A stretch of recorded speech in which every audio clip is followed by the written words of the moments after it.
Hello friends, welcome back to this channel. दोस्तों, इस video में हम बात करेंगे भारत सरकार की तरफ से कुछ लिए गए इम्पोर्टेंट पॉइंट्स फैसले के ऊपर, जिसके वजह से मार्केट में मंडे को आग लगी हुई मिल सकती है। लेकिन उससे पहले आप लोगों से रिक्वेस्ट करना चाहूँगा, अगर आप चैनल को फर्स्ट टाइम देख रहे हैं, सब्सक्राइब करके बेल आइकन को हिट कर लीजिए और डीमेट या ट्रेडिंग अकाउंट के लिए डिस्क्रिप्शन बॉक्स में लिंक दिया गया है।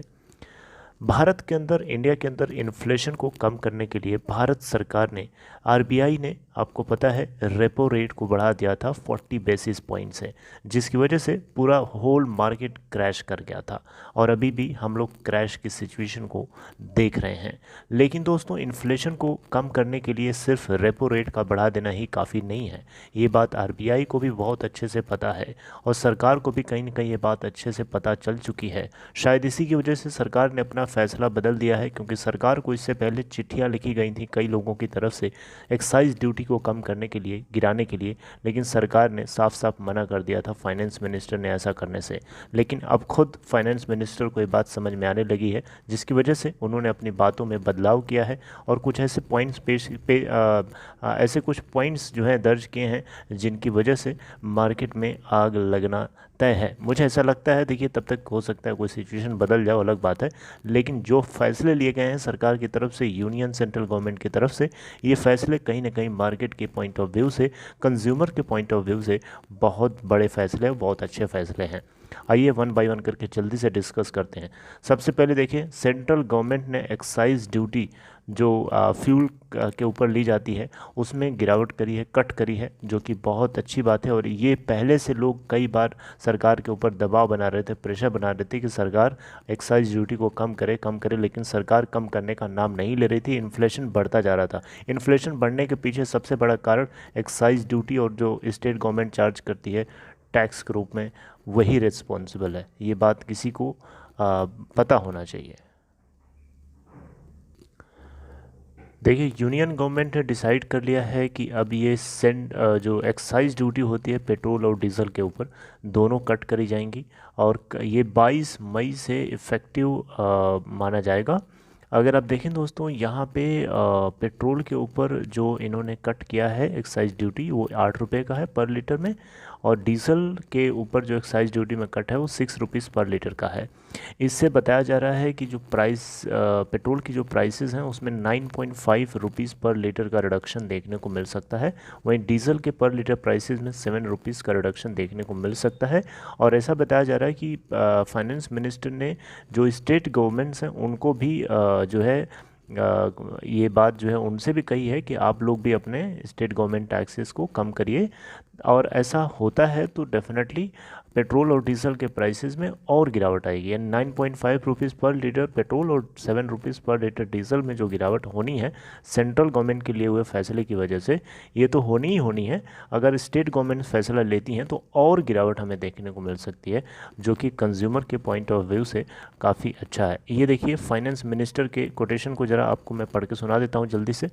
इन्होंने कहा है, despite the challenging international situation we have ensured that there are no shortages, scarcity of essential goods, even a few developed countries could not escape some shortages or disruptions। दोस्तों, यहाँ पे फाइनेंस मिनिस्ट्री की तरफ से ये बात जो बताई जा रही है कि बहुत सारे चैलेंजेस होने के बावजूद भी हम लोगों ने अपनी तरफ से जितना हो सकता है उतना कोशिश करी कि जो एसेंशियल चीज़ें हैं उनकी कमी किसी भी तरीके से ना रहे, हमारे जो कॉमन मैन हैं उनको किसी तरीके की प्रॉब्लम ना आए। चलिए, इनको कॉमन मैन कम से कम याद तो आ गए, वरना इससे पहले तो इनको याद ही नहीं था। याद दिलाने पे भी सरकार को नहीं याद आ रहा था। दोस्तों, यहाँ पे अगर आप देखें तो सिमिलर कट अगर स्टेट गवर्नमेंट की तरफ से होता है तो बहुत बड़ी रिलीफ होगी। और टैक्स इन्फ्लेशन को कम करने के लिए सबसे बड़ा कारण अगर कोई है तो पेट्रोल और डीजल प्राइसेस हैं। जो आपको पता होना चाहिए, पेट्रोल और डीजल की कॉस्ट बढ़ती है तो हर चीज़ धीरे धीरे ऐड होकर के हर चीज़ बढ़ जाती है। सब्जी से लेके, तेल से लेके, नमक से लेके, आलू से लेके, प्याज से लेकर के हर एक छोटी से छोटी बड़ी से बड़ी चीज़, क्योंकि इम्पोर्टेंट ट्रांसपोर्टेशन कॉस्ट बढ़ जाती है हर चीज़ की ऐड होकर के, तो अल्टीमेटली हर चीज़ की प्राइसेस को बढ़ा करके लिया जाता है ताकि लोग अपना मार्जिन निकाल सकें। तो पेट्रोल और डीजल प्राइसेस के अंदर गिरावट अगर शायद सरकार पहले से एक्साइज ड्यूटी को कम करके कर देती तो शायद आरबीआई को रेपो रेट 40 बेसिस पॉइंट से गिरा करके मार्केट को क्रैश कराने की ज़रूरत ना पड़ती। आरबीआई अभी 0.75 बेसिस पॉइंट से रेपो रेट में और जो है बढ़ाने की बातें कर रहा है आने वाले कुछ जून उनके महीने के आसपास जो इनकी मीटिंग होगी उसमें। तो 75 बेसिस पॉइंट्स मार्केट को पहले से ये बात बता दी गई है कि आप 75 बेसिस पॉइंट्स और मैं बढ़ाऊंगा, आप उसके लिए तैयार रहना। बहरहाल दोस्तों, आपको अगला पॉइंट मैं बताना चाहूँगा, गैस सिलेंडर के ऊपर भी भारत सरकार सेंट्रल यूनियन गवर्नमेंट की तरफ से फैसला लिया गया है कि पर सिलेंडर जो है 200 रुपये की सब्सिडी देंगे 12 सिलेंडर तक, यानी 12 सिलेंडर तक ये वैलिड है। ओवर 9 करोड़ बेनिफिशरीज अंडर प्रधानमंत्री उज्ज्वला योजना। और इससे भारत सरकार को लगभग एक साल में 6100 करोड़ रुपए का एप्लीकेशन पड़ेगा। वहीं अगर पेट्रोल और डीजल के ऊपर जो एक्साइज ड्यूटी कम करी है सरकार ने, इससे पर ईयर अगर आप देखें तो 1 लाख रुपीज़ के का इम्प्लीकेशन, रेवेन्यू इम्प्लीकेशन सरकार के ऊपर पड़ेगा। इसका मतलब है कि अगर सरकार इतना प्राइसेस कट कर देती है तो सरकार को 1 लाख करोड़ रुपए का नुकसान होगा पर ईयर। मतलब यहाँ आप देख सकते हैं सरकार 6 रुपये और 8 रुपये 6 रुपये पेट्रोल और डीजल पे प्राइसेस में गिरावट करके ये भी याद दिला रही है कि देखो हम तुम्हारे लिए इतना काम कर रहे हैं तो हमें इतना नुकसान हो रहा है।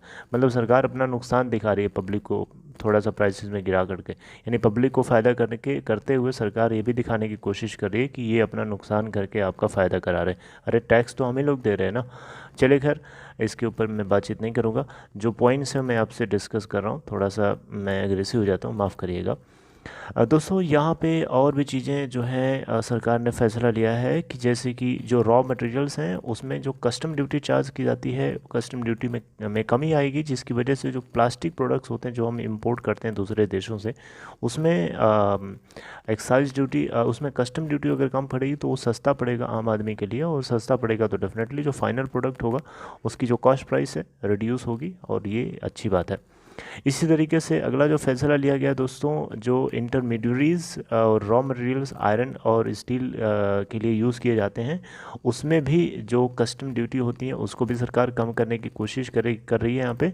और इसके ऊपर इंपोर्ट ड्यूटी जो है, कुछ रॉ मटेरियल्स जो स्टील से जुड़े हो सकते हैं उसमें भी गिरावट आएगी। यानी अगर इंपोर्ट ड्यूटी और कस्टम ड्यूटी अगर कम हो जाती है तो डेफिनेटली जो रॉ मटेरियल्स जो स्टील प्रोडक्ट्स या इससे जुड़े हुए जो आयरन प्रोडक्ट्स हैं, उन सभी से जुड़े हुए जो रॉ मटेरियल्स हैं, इनकी कॉस्ट कम होगी तो डेफिनेटली जो मेटल इंडस्ट्री है, जो मेटल स्टॉक्स हैं, उनमें भी ऑब्वियसली तेज़ी आ सकती है, क्योंकि उनकी सेल्स बढ़ेंगी, क्योंकि प्राइसेस कम होंगे तो उसका कंजम्पशन ज़्यादा होगा।